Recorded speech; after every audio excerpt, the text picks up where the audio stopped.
Christmas காலம் வந்தாச்சு. இந்த சால்மியால தமிழ் கடை திறந்துருக்குறோம்.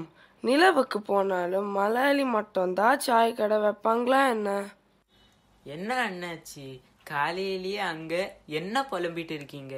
புலம்புறதா? என்னோட பிஸ்னஸ் சூப்பரா போறத பத்தி நானே புகழ்ந்துட்டு இருக்கேன். ரொம்ப புகழாதீங்க அண்ணாச்சி. உங்க பிஸ்னஸ் எங்களோட ஹாஸ்பிட்டலில் வர பேஷண்ட்ஸ்னால தானே ஓடுது. மொத்த சால்மியாவுக்குமே தெரியுமே. என்ன காம்பவுண்டரே, மறந்துட்டீங்களா? உங்க பேஷண்ட் எல்லாமே என் டீ கடை கஸ்டமர்ஸ் தான். யார் வருவா? சரி சரி, ஏதோ பேஷண்ட் வர போல இருக்கு. நான் உங்களை அப்புறம் கவனிச்சுக்கிறேன். Praise the Lord. டாக்டரை பார்க்கணும். வாங்க பாஸ்டர், டாக்டர் வர கொஞ்சம் நேரம் ஆகும். நீங்கள் இங்கே உட்காருங்க, நான் டோக்கன் தரேன். இல்லை, எனக்கு நிறைய வேலை இருக்குது, நான் கிளம்புறேன். இந்த ட்ராக்ஸை டாக்டர்கிட்ட கொடுத்துட்டு போக தான் வந்தேன். இந்தாப்பா. ஆக்ஸா? என்ன இது, வெறும் பேப்பர் தானே? ஓ, டாக்டர் மருந்து எழுதுறதுக்காக பேப்பர் கொடுத்துட்டு போகிறாரு போல. ரொம்ப நல்ல மனுஷன். டேபிளில் வைப்போம். வாங்க doctor, good morning. Good morning compounder. Patients எல்லாரையும் உட்கார வச்சுட்டிங்களா? என்ன நம்ம ஆஃபர் போர்ட் பார்த்து இவ்வளோ பேர் வந்திருக்காங்க? பரவாயில்லையே. நம்ம Samuel brother, Shafi brother, John brother எல்லாம் கூட ஃபர்ஸ்ட் லைன்லேயே நிற்கிற மாதிரி தெரியுது. அது டாக்டர் நம்ம கிளினிக்கு வரையில. அவங்க எல்லாரும் பக்கத்துல லூலில் ஆஃபருக்கு ஷாப்பிங் பண்ண வந்து நிற்கிறாங்க. பாருங்க டாக்டர், எங்க ஆஃபர் போட்டாலும் ஃபர்ஸ்ட்லேயே இவங்க 3 பேரும் போயிடுவாங்க. ஆனால் நம்ம கிளினிக்கு 50% ஆஃபர் போட்டால் கூட ஒரு பேஷண்ட்டும் வரையில. ஓகே, நீங்கள் அந்த 50% ஆஃபர் போர்ட் பெருசாக வெளியே தெரிகிற மாதிரி வச்சுருங்க. Okay doctor. என்ன சிஸ்டர், காலையில எங்க போறீங்க? இந்த டாக்டரை பார்க்கவா? ஆஃபரை பார்த்த உடனே கிளம்பி வந்துட்டீங்களே. என்ன அண்ணாச்சி, நீங்கள் உங்கள் வேலையை பாருங்க. டீ ஆறி போக போகுது, நீங்கள் உள்ளே போங்க. வாங்க உட்காருங்க. உங்களுக்கு என்ன பிரச்சனை? டாக்டர், நான் எப்படி ட்ரை பண்ணாலும் கரெக்ட் டைமுக்கு சர்ச்சுக்கு போக முடியல. ஓஹோ, அப்படியா? அப்படி என்னதான் பிரச்சனை? அது டாக்டர், ஃபர்ஸ்ட் ப்ராப்ளம், நான் கிளம்புற போது எந்த ட்ரெஸ் செலக்ட் பண்ணுறது ஒரு பெரிய கன்ஃபியூஷன். என்னோட ட்ரெஸ் நல்லா இருந்தால் தானே என் ஃப்ரெண்ட்ஸ் கிட்ட பெருமையாக காட்ட முடியும். செகண்ட் ப்ராப்ளம் என்னென்னா, டிவி சீரியல் எபிசோட் முடிவு பார்க்காம இருந்தால் ரொம்ப டென்ஷன் ஆகிடுவேன். அதனால சீரியல் முடிஞ்சு வரதால் சர்ச்சுக்கு வர்றது லேட் ஆகிடும். சர்ச்சுக்கு வரும்போது பிரேஸ் அண்ட் வர்ஷிப் பாட்டெல்லாம் முடிஞ்சிடும். பிறகு பிரசங்க டைமில் இருக்கும்போது தூக்கமாக வரும். தூங்கி கீழே விழுந்துடுவேணும்னு பயமாக இருக்குது டாக்டர். இந்த எல்லாம் ப்ராப்ளம் சரியாக ஏதாவது மெடிசன் கொடுங்க டாக்டர். கடவுளே, இப்படியும் ஒரு நோயா? ஐசி, உங்களை செக் பண்ணுறேன். உங்களுக்கு வந்திருக்க டிசீஸ் ஒரு குளோபல் பேண்டமிக். உலகத்திலே 10க்கு ஒருத்தருக்கு வரும். இது ஃபேஷனோ சீரியலோ மேனியா. இது குணமாக நான் ஒரு மெடிசன் தரேன். இதே மார்னிங் ஒரு ஸ்பூன், ஆஃப்டர்நூன் ஒரு ஸ்பூன், நைட் ஒரு ஸ்பூன் சாப்பிடுங்க, சரியாகிடும். என்ன டாக்டர், ஒரே ஸ்பூனில் எப்படி 3 வேளையும் குடிப்பாங்க? சிஸ்டர், இன்னும் 2 ஸ்பூன் வாங்கி வச்சுக்கோங்க, கரெக்டாக இருக்கும். ரொம்ப தேங்க்ஸ் டாக்டர். ஆனால் 50% ஆஃபரில் என் ஃபீஸை கொஞ்சம் குறைக்க சொல்லுங்கள் டாக்டர். குறைச்சாச்சி, நீங்கள் 100 KD கொடுங்க போதும். டாக்டர், பழக்க தோஷத்தில் நீங்கள் ஸ்டெத்து காதில் வைக்காம டெஸ்ட் பண்ணுறீங்க. ஓ, அப்படியா? நெக்ஸ்ட் டைம் கேர்ஃபுல்லாக இருக்கேன். Hello, excuse me sir, tea குடிச்சிட்டு போங்க. யாருமே நம்ம கடை பக்கம் வரலையே. டாக்டர், அடுத்து ஒரு பேஷண்ட் வந்திருக்காங்க. உள்ளே வாங்க சார்.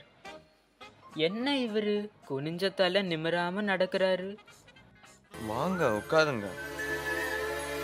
உங்களை தான் சார். என்ன கூப்பிட்டீங்களா டாக்டர்? சாரி, நான் ரொம்ப பிஸி.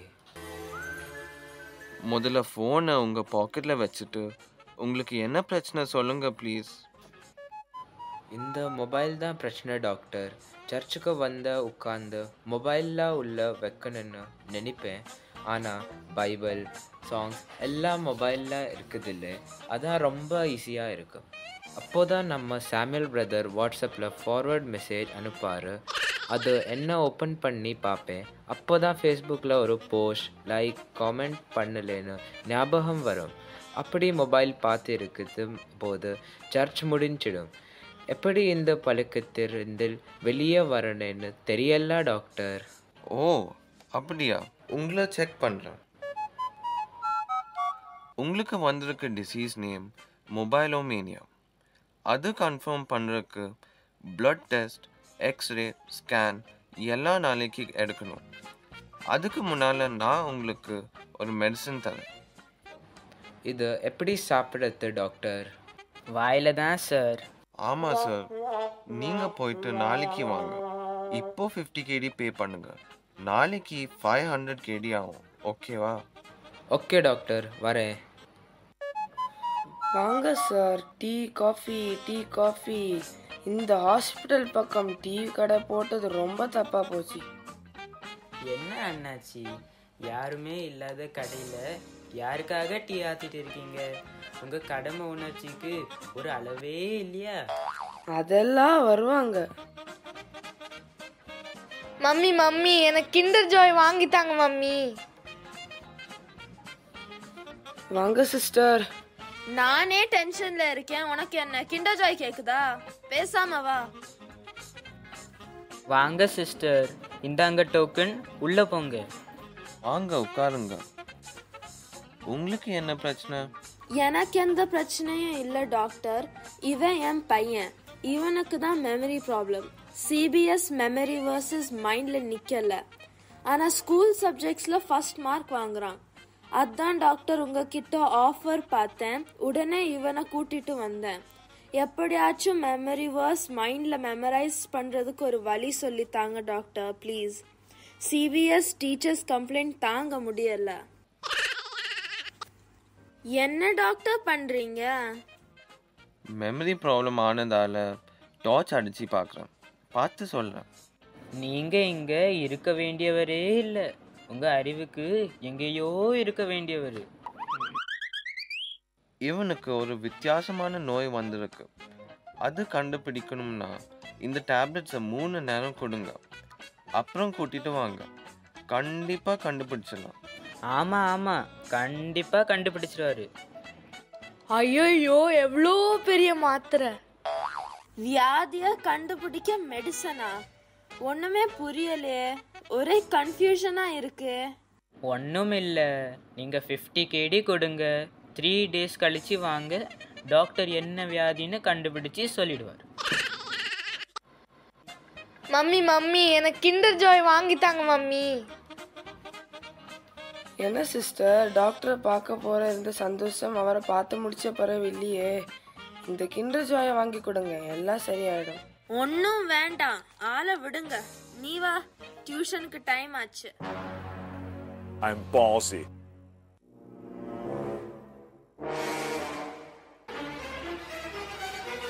டாக்டர் யாருடா இது இப்படி வருது? உட்காருங்க முதல்ல. என்ன ப்ராப்ளம் உங்களுக்கு? எனக்கு ரொம்ப பெரிய ப்ராப்ளம் டாக்டர். நின்னா உட்கார முடியல, உட்கார்ந்தா நிற்க முடியல, படுத்தா தூங்க முடியல, தூங்குனா படுக்க முடியல. எப்போதும் யோசனையாக இருக்குது டாக்டர். யாரையாவது குறை சொல்லணும், அடிக்கணும், உதைக்கணும், எதையாவது தூக்கி போடணும்னு இருக்குது டாக்டர். காம்பவுண்டரு உனக்கு ஏன் இப்படி உதறுது?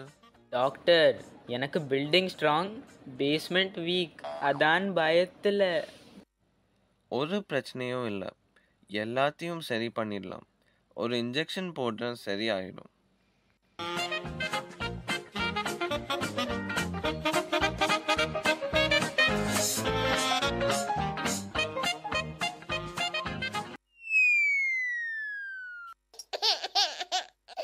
ஐயோ அம்மா டாக்டர் என்ன காரியம் பண்ணிட்டீங்க? எப்பா ரொம்ப முடியலையே, வலிக்குதே. என்னாலேயும் முடியல. நீங்கள் இந்த மெடிசனை சாப்பிடுங்க. ஒரு வாரம் கழிச்சு வரவே வராதீங்க. முதல்ல இடத்த காலி பண்ணுங்க. இப்போ ரொம்ப டயர்டாக இருக்கு. முதல்ல போய் ரெஸ்ட் எடுக்கணும். வாங்க. என்ன கம்பவுண்டர் இப்படி ஆயிட்டாரு? Game over.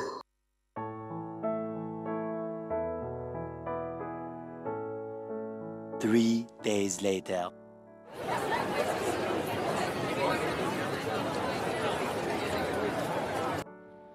இன்னைக்கு தான் இந்த ஹாஸ்பிட்டல்னால நமக்கு நல்ல வருமானம். Tea coffee tea coffee. Doctor அங்க பாருங்க, நம்ம ஹாஸ்பிட்டலுக்கு முன்னாடி ஒரே கூட்டம். ஆச்சரியமா இருக்கு, இப்படி க்ரௌடு வருதே, உலக மகா அதிசயமாச்சே. ஆமாம், ஆனால் நல்லா உத்துப்பாரு. இந்த குரூப்பு எல்லாம் எங்கேயோ பார்த்த மாதிரி தெரியுதே. ஆமா டாக்டர், அவனே தான். எல்லாரும் ஆஃபர் பார்த்து வந்த பேஷண்ட்ஸ் ஆச்சே. இன்னைக்கு என்ன பண்ணுறாங்க இங்க? ஆமா டாக்டர், வாங்க ஓடி போயிடுவோம். நீங்க டுபாக்கர் டாக்டர்னு கண்டுபிடிச்சிட்டாங்க போல. ஸ்டெத்தஸ்கோப்பை காதில் மாட்டிட்டு தான் பேஷண்ட்டை பார்க்கணும் டாக்டர், உங்ககிட்ட அப்பவே சொன்னேன். அப்படியா? இப்போ என்ன பண்ணுறது? நல்லா மாட்டிக்கிட்டோம். டாக்டர் ரொம்ப நன்றி டாக்டர், எனக்கு முழுமையான சுகம் கிடைச்சிச்சு. என்னது? என்னால் நம்பவே முடியல. கனவா இல்லையா? டாக்டர் நீங்கள் கொடுத்ததை வீட்டில் போய் படித்து பார்த்தேன். ஆண்டவர் என்னோடு அந்த வசனத்தின் மூலம் பேசினார். கொலோசியர் 3:16-17 கிறிஸ்துவின் வாசம் உங்களுக்காக சகல ஞானத்தோடும் பரிபூரணமா வாசமா இருப்பதாக. சங்கீதங்களாலும் ஞானப்பாட்டுகளாலும் ஒருவருக்கு ஒருவர் போதித்து புத்தி சொல்லி கொண்டு உங்கள் இருதயத்தில் கர்த்தரை பக்தியுடன் பாடி வார்த்தை நாளாவது கிரியை நாளாவது எதை செய்தாலும் கர்த்தராகிய இயேசுவின் நாமத்தினால் செய்து அவர் முன்னிலேயே பிதாவாகிய தேவனை ஸ்தோத்திரியுங்கள். இதான் அந்த வசனம். இப்ப ஃபேஷன் முதலான காரியங்களும் சீரியல் பார்க்கறது இருந்து என்னை மாட்டி விட்டு டைமுக்கு சர்ச்சுக்கு போயிடுவேன். டாக்டர், இப்போ நானும் மொபைலில் சர்ச்சுக்கு கொண்டு வரதே இல்லை. இந்த வசனம் என்னை முற்றிலுமாக மாற்றி விட்டது. 1 யோவான் 2:15-16 வசனம். உலகத்தில் உலவாகலிலும் அன்பு கூறாதிருங்கள். ஒருவன் உலகத்தில் அன்பு கூர்ந்தால் அவனிடத்தில் பிதாவின் அன்பு இல்லை. மாம்சத்தின் இச்சையும் கண்களின் இச்சையும் ஜீவனத்தில் பெருமாகிய உலகத்தில் உளவைகள் எல்லாம் பிதாவினால் உண்டானவைகள் அல்ல, அவைகள் உலகத்தில் உண்டானவைகள். டாக்டர், என்னோட ஆண்டவர் ஒரு வசனத்தின் மூலம் என் உள்ளத்தில் பேசினார்.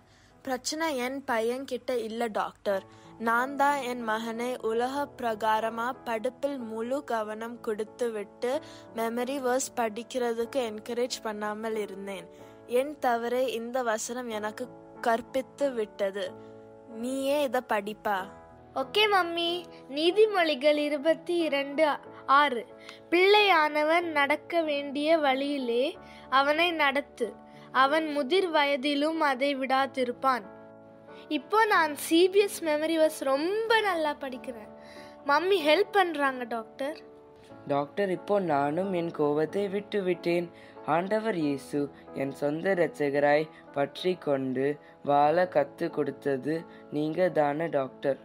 இந்த வசனம் மார்க் 9:42 என்னிடத்தில் விசுவாசமாய் இருக்கிறவன் இந்த சிறியோரில் ஒருவனுக்கு இடரல் உண்டாக்குகிறவன் எவனோ அவனுடைய கழுத்தில் எந்திர கல்லை கட்டி சமுத்திரத்தில் அவனை தள்ளி போடுகிறது அவனுக்கு நலமாயிருக்கும். இந்த வசனம் என் பாவத்தில் இருந்து வெளியே கொண்டு வந்து நான் இயேசுவின் பிள்ளையாய் வாழ கற்று கொடுத்ததுக்கு நன்றி டாக்டர். ஆச்சரியமா இருக்கே, நான் இதை யாருக்கும் கொடுக்கவே இல்லையே. இது எப்படி? எனக்கு புரிஞ்சு போச்சு டாக்டர். அந்த பாஸ்டர் கொடுத்த ட்ராக்ஸ் தான் நீங்கள் எல்லாருக்கும் கொடுத்துருக்கீங்க. இதோ அந்த பாஸ்டர் வந்திருக்காரு. Brace the Lord. பாஸ்டர், எனக்கு ஒண்ணுமே புரியல. உங்களுக்கு கொடுத்த எல்லா ட்ராக்ஸ்லையும் ஒரு வசனம் இருக்கும். அதன் மூலம் அந்த நபரோடு ஆண்டவர் பேசுவார். ஆண்டவர் உங்கள் மூலமாக இவர்களின் இருதயங்களை தொட்டு ஸ்பிரிச்சுவல் டிசீஸிலிருந்து சுகப்படுத்தி விட்டார்.